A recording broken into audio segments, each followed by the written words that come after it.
Откровенно, я казах. Конечно, я забочусь о будущем казахской нации. Что с ней будет в будущем?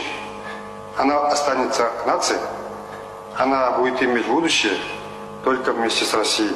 Я в этом убежден.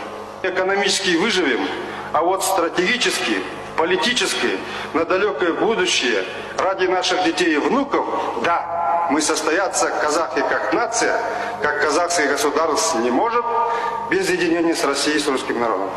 Я верю, что будет Россия единая, целая, сильная государственность, демократическая.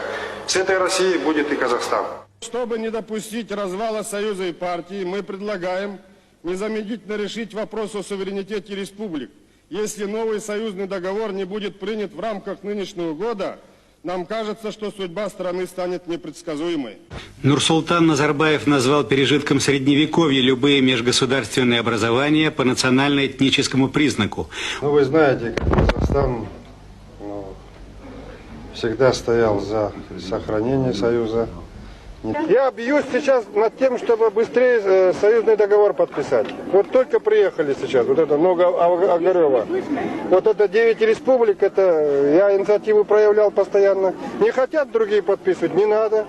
То, что есть, это основа, костяк, а мы посмотрим, как они без нас будут жить. И это Прибалтика, и Грузия, посмотрим мы, на каких апельсинах они будут жить. И ведь весь хлебом-то полностью кормим мы.